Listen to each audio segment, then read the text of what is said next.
আসলে এটাই আসলে ক্রিকেট। আপনার যখন একটা টিম টানা 8টা ম্যাচ জিতে তারপর 5টা দিন একটা ব্রেক হলে হয়তোবা সবাই আমরা ভেবেছি যে তারা হয়তোবা অতটা স্ট্রং টিম না, কিন্তু আমি সবসময় মনে করি যে প্রত্যেকটা টিমই বিপিএলে আপনি যদি দেখেন যে এই 7টা টিম খেলছে, আমার চোখে আসলে লোকাল প্লেয়ার সবসময় 19-20 আর কি, অত ডিফারেন্ট না।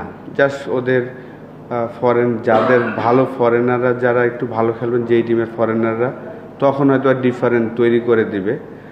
আজকের ম্যাচটাও যদি দেখেন যে তাসকিন যেভাবে ক্যাপ্টেন্সি করেছেন বা ওদের ফরেন প্লেয়ার ছাড়া তারা খেলেছেন, যারাই খেলেছেন তারা তাদের বেস্টটা দেওয়ার চেষ্টা করেছে। তো ক্রিকেটে এটা হয়। আমরা গায়ানাতেও দেখেছিলাম যে রংপুর রাইডার্স 2টা ম্যাচ চেস করতে গিয়ে আমরা কিন্তু হেরেছিলাম। 24 বলে 17 রান প্রয়োজন ছিল, 6 উইকেট হাতে, সেটা পারিনি। তারপরে 48 বলে 51 রান, 8 উইকেট হাতে ছিল, সৌম্য সরকার ব্যাটিং করছিল, সেই ম্যাচ আমরা চেস করতে পারিনি। তো লাস্ট 2টা ম্যাচেই আমরা দেখলাম যে আসলে চেস করতে গিয়ে আমরা অতটা কমফোর্টেবল হইনি। তো এটা নিয়ে অবশ্যই ম্যানেজমেন্ট, আমরা প্লেয়াররা হয়তো বা বসবো, 2 দিন গ্যাপ আছে, তারপর ব্যাক টু ব্যাক 2টা ম্যাচ আমরা খেলবো নকআউটের আগে। তো আশা করি আমরা আবার রাইট ট্র্যাকে চলে আসবো। আজকে সাইফুদ্দিনের ইনিংসটা আমি মনে করি যে আমাদের একটু কনফিডেন্স দিবে সবাইকে যে শেষ পর্যন্ত ট্রাই করলে আসলে ম্যাচ কিন্তু জেতা যায়, যেটা আমরা বরিশালের সাথে করেছিলাম, সবাই বিশ্বাস করেছিল। নুরুল হাসান সোহান ব্রিলিয়ান্ট একটা ইনিংস খেলে জিতিয়েছিল। তো সাইফুদ্দিনের ইনিংসটা আমাদের সামনে ভালো করার জন্য আমি মনে করি যে একটা পজিটিভ সাইন। এটার সাথে একটা রিলেটেড একটা কোশ্চেন আসছে, তাসকিনকে আপনারা দেখেছেন যে ক্যাপ্টেন্সি করতেছে ফুটবল ন্যাশনাল টিমে, আমাদের টি20 ক্যাপ্টেনের একটা জায়গা তৈরি হয়েছে, আসলে ভাই ক্যাপ্টেন ছিল। সেই মনে হয় আপনাদের ন্যাশনাল টিমে তাকে টি20 ক্যাপ্টেন্সি দেওয়া দিলে ভালো হয় বাংলাদেশ। অবশ্যই দেখেন লাস্ট টি20 ওয়ার্ল্ড কাপে তাকে ভাইস ক্যাপ্টেন দেওয়া হয়েছিল এবং অনেক দিন ধরে খেলছেন বাংলাদেশ টিমের হয়ে, অনেক দিন ধরে খেলছেন। লাস্ট কোভিডের পর থেকে কিন্তু তাসকিন অসাধারণ ফর্মে আছেন। তার ফিটনেস লেভেল বলেন, ব্যাটিং বোলিং সব কিছুই সে ইমপ্রুভ করছেন ডে বাই ডে। প্রত্যেক দিনই আসলে বোলিংটা বিশেষ করে আমি বলবো যে খুব প্রত্যেক দিনই ইমপ্রুভমেন্ট দেখাচ্ছে এবং এবারের বিপিএলে হাইয়েস্ট উইকেট টেকার, 24টা উইকেট নিয়েছেন এবং সে এনজয় করেন। লাস্ট ইয়ারও কিন্তু ঢাকা টিমের শেষের দিকে কিছু ম্যাচ ক্যাপ্টেন্সি করেছেন, এইখানেও দেখলাম যে করছেন। তো অবশ্যই ক্রিকেট বোর্ড যদি মনে করেন তো অবশ্যই আমি মনে করি তাসকিন হতে পারে।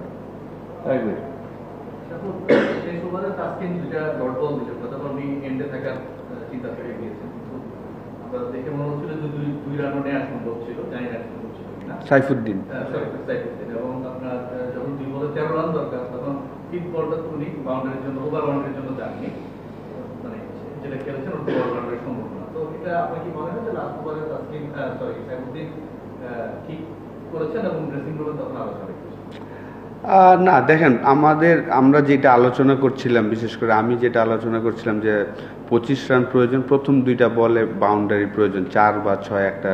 তো ব্যাক টু ব্যাক 2টা 6 হওয়ার পরে আসলে আশা করেছিলাম যে হয়তোবা আমাদের পরেই আসবেন, কিন্তু আনলাকি যে পরের 2টা back to back say run নেয়নি, বিশেষ করে প্রথমটা নেয়নি।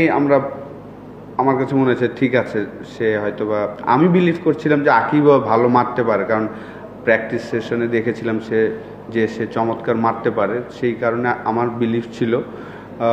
কিন্তু সাইফুদ্দিন হয়তো চিন্তা করেছেন যে না, সে হয়তোবা ফিনিশ করবেন।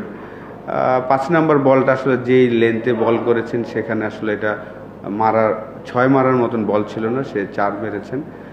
এখন তো মনে হচ্ছে, আমার কাছে মনে হয় যে আজকে আমরা ম্যাচ হেরেছি সবারই দোষ। যদি আপনি শুধু ব্যাটসম্যানদের হয়তোবা আমরা বলবো যে 120 রান, কিন্তু এই উইকেটটা তো ইজি ছিল না, ডিফিকাল্ট উইকেট ছিল। মৃত্যুঞ্জয় অসাধারণ বল করেছেন ব্যাক অফ লেন্থে এবং পেস বল করেছেন, যে 145 এই পেসে এই ধরনের উইকেটে সাধারণত ব্যাটসম্যান যেই জায়গায় আশা করেছেন বাউন্সটা, তার থেকে 4 আঙ্গুল একটু উপরে বলগুলা গিয়েছেন, সেই কারণে ব্যাটসম্যানরা টাইমিং করতে পারেনি। মৃত্যুঞ্জয়ের স্পেলটা প্রথম স্পেলটা 3 ওভারে যে স্পেল করেছেন 4টা উইকেট, সেই জায়গায় আসলে গেম চেঞ্জ করে দিয়েছেন আমাদের। সাইফুদ্দিনের এখন এসে আসলে আমি ওইটা নিয়ে আসলে কোশ্চেন করতে চাই না। মানে বোলিংটা আসলে তখন 150 সালে 65 বছর, তারপরে আপনাদের আসলে অবশ্যই আমার কাছে মনে হয় যে আমাদের একটা সুযোগ ছিল যে তাদেরকে 90 বা 100-এর মধ্যে রাখা। যখন তাদের 74, 7 or 8 ছিল, সেই জায়গা থেকে তারা সানজামুল একটা ভালো একটা ইনিংস খেলেছেন, শেষ উইকেট পার্টনারশিপ একটা 30 রানের একটা পার্টনারশিপ মনে হয় করেছেন। সেই জায়গাটা আমাদের বলাররাও আসলে যে জায়গায় বল করা উচিত ছিল, আমার কাছে মনে হয় যে সেই জায়গাটা বল করতে পারেনি। বিশেষ করে রানা লাস্ট 2টা ওভার যে বল করেছেন ব্যাক অফ লেন্থ করেছেন, শেষের ব্যাটসম্যানদের ওর যে পেস, ওই পেসে যদি একটা ব্যাক অফ লেন্থ একটা ইয়র্কার ট্রাই করতো তাহলে হয়তো বা ডিফারেন্ট রেজাল্ট হতে পারতো। রাজশাহীর কোনো ফরেন প্লেয়ার খেলে নেই, আপনারা এটা কখন জানতে পেরেছেন? এবং বাইলজ অনুযায়ী 2 জন প্লেয়ার তো খেলাতে হয়, প্রতিপক্ষ হিসাবে আপনাদের কোনো ডিমান্ড ছিল কিনা, বা বিপিএল গভর্নিং কাউন্সিলের যে টেকনিক্যাল কমিটি আছে তারা আপনাদেরকে কোনো ব্যাখ্যা দিয়েছে কিনা? না, আমরা আসলে যখন আসছিলাম তখনই শুনছিলাম যে আসলে তাদের ফরেন প্লেয়াররা হয়তো বা আসবে না, এবং যেহেতু তারা একটা অ্যাপ্লিকেশন করেছেন ক্রিকেট বোর্ডের কাছে, তাদের ফরেন প্লেয়াররা আসছেন না। তো আমরা আসলে এটা নর্মালভাবেই দেখেছি, যেহেতু এই টুর্নামেন্টটা আমাদের, তো সেই কারণে আমরা নর্মালভাবেই দেখেছি। এবং আমার কাছে যেটা মনে হয়েছে, আমি যখন বলছিলাম যে আসলে তাদের ফরেন প্লেয়ারদের থেকে তাদের লোকাল প্লেয়ারই বেটার ছিলেন, তো যাদের খেলায়নি তার থেকে যারা খেলেছেন তারাই আসলে এই টুর্নামেন্টে যদি দেখেন যে ম্যাক্সিমাম ফরেন প্লেয়ারের থেকে লোকাল প্লেয়ার যারা বসে থাকেন তারাই কিন্তু ভালো পারফর্মার আমার মনে হয়। তো সেই জায়গায় আমরা সতর্কই ছিলাম, কারণ আমরা জানি যে আমি সবসময় বলে আসি যে লোকাল প্লেয়ার সবাই আসলে 19-20 অতটা ডিফারেন্ট না। এবারে ফরেন প্লেয়ারও আপনি যদি দেখেন যে অতটা কোয়ালিটি ফরেনার কিন্তু খুব কমই এসেছে সব টিমে। সৌম্য সরকার আজকে প্রথম খেললেন বিপিএল ইনজুরি থেকে এসে, তার ব্যাটিংটা খুব ডিফেন্সিভ ইনিংস ছিল না, এমনি ব্যাটিং কোচ হিসেবে আপনাদের তাকে কেমন মনে হয়েছে? আর সে যে ক্যারিং ফরওয়ার্ড, মানে আপনারা কি তার স্টিক করবেন নাকি অন্য অপশন দেখবেন? মানে কি দেখবো না, মানে ওই পজিশনটাই, যেহেতু তার আজকে পারফরমেন্সটা ভালো হয় না, একটু আগে আরো তো একটা চান্স দিবেন নাকি অন্য অল্টারনেটিভ দেখবেন? না, ও তো আমাদের মেন প্লেয়ার, আসলে আমাদের মেন প্লেয়ার। গ্লোবাল T20-তে অসাধারণ খেলেছেন, প্রত্যেকটা ম্যাচই রান করেছেন, ফাইনালে চমৎকার একটা 86 রানের একটা ইনিংস ছিল। ওয়েস্ট ইন্ডিজের সাথেও ভালো খেলছিল, আনলাকি যে ইনজুর্ড হয়ে গিয়েছেন। তো ইনজুরির পরে লাস্ট কয়েকদিন আমাদের সাথে ট্রেনিং করেছেন, তো কয়েকটা ইনিংস তো লাগবে ডেফিনেটলি। আর আজকের উইকেটটাও কিন্তু অত ইজি ছিল না, শুরুতেই বলছিলাম যে এখানে নর্মাল যে বাউন্স সেইখান থেকে 4 আঙ্গুল বেশি বাউন্স করছিল, সেই কারণেই অ্যাডজাস্ট করাটা ডিফিকাল্ট ছিল। এবং ওপেনিং স্পেলটা অসাধারণ ছিল মৃত্যুঞ্জয়, তারাও তো এক্সপিরিয়েন্স, যেহেতু তারা জানে যে তার ফিঙ্গারের প্রবলেম আছে, তারা কিন্তু সব ব্যাক অফ লেন্থে বল করেছেন, হার্ড লাইনে বল করেছেন, তার জন্য ইজি ছিল না আজকের ইনিংসটা। অবশ্যই এত এক্সপিরিয়েন্স প্লেয়ার, আমরা তো আরও 2টা ম্যাচ বাকি আছে, আমি আশা করি যে 2টা ম্যাচে সে 2টা আমরা দিনের বেলায় খেলবো 1:30টার দিকে, তো সেই সময় সে তার বেস্ট রিদমে চলে আসবে ইনশাল্লাহ। আশা করি এটা যদি বলবেন যে নকআউট স্টেজ তো এমনিতেই একটু বাড়তি টেনশন কাজ করে, তো এরকম ঠিক নকআউট স্টেজের আগে পরপর 2টা ম্যাচ যখন আপনার টিম চেস করতে গিয়ে পারল না, একই টিমের কাছে হোক, সেটা কি ব্যাটিং কোচ হিসেবে আপনি কতটা করেন? যেহেতু আমি ব্যাটিং কোচ না, ব্যাটিং কোচ হলো শাহরিয়ার নাফিস, আমি হলো অ্যাসিস্ট্যান্ট কোচ, তো তারপর আমরা সবাই ওয়ারিড না অ্যাকচুয়ালি। জিতলে আসলে আমরা অনেক সময় ভুলগুলা আর হয়তো বা ওইভাবে তুলে ধরি না, যখন ম্যাচ হারে তখন কিন্তু অনেক ভুলগুলাই আসলে সবার চোখে পড়ে। তো অবশ্যই আমি আশা করব যে সবাই অনেক এক্সপিরিয়েন্স আমাদের টিমে যারা খেলছেন, এবং তারা সবাই পারফর্মার, এমন না যে কেউ পারফর্ম করছে না, এরকম না, সবাই একদিন না একদিন পারফর্ম করছেন। নকআউটের আগে আরও 2টা ম্যাচ বাকি আছে। আমি আশা করব যে আমাদের ব্যাটসম্যানরা তারা হয়তো গেম প্ল্যানটা সুন্দর করে করবেন, আর একটু সময় নেবেন উইকেটে।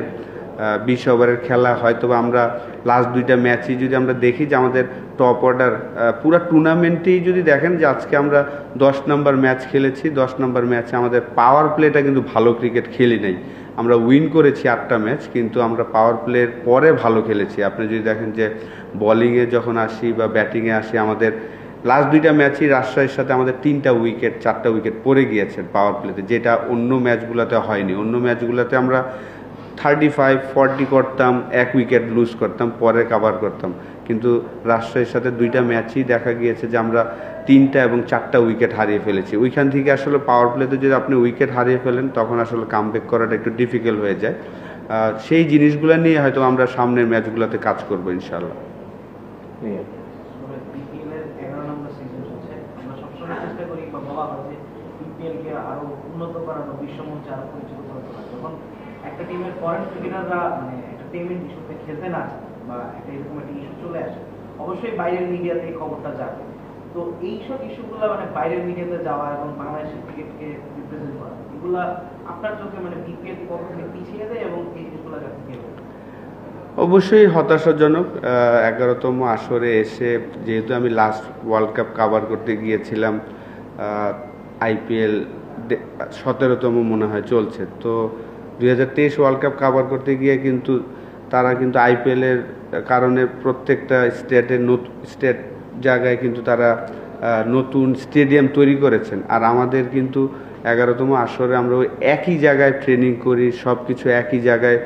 ওই টুর্নামেন্ট শুরুর আগে হয়তোবা আমরা প্ল্যানিং করি, খেলার দিন দেখা যায় যে আমাদের হেলমেট আসছে আর কি। প্ল্যানিংটা আরও একটু সুন্দর হলে ভালো হবে, এবং অবশ্যই এবার যা হচ্ছে সামনের বছর আমি শিওর যে তারা হয়তো আরও সচেতন হবে, কিভাবে আরও সুন্দর করা যায় সেই জিনিসগুলো নিয়ে চিন্তা করবে। এবং আমাদেরও সবার দায়িত্ব, আমি মনে করি যে বিশেষ করে মিডিয়াকে বলবো যে আপনারা এই নিউজগুলো একটু কম করলে ভালো হয়, তাহলে ভালো হয়। কারণ যেহেতু এটা বাংলাদেশের একটা টুর্নামেন্ট, জানি আপনাদের নিউজে হয়তো বা পেমেন্ট পায় অনেক প্লেয়ার, ওনারাই বলছেন যে ওনাদের কারণে পেমেন্ট পায়, কিন্তু এগুলো নিউজ না করলে মনে হয় ভালো হয়। এগ্রিমেন্ট আছে নাই? Thank you.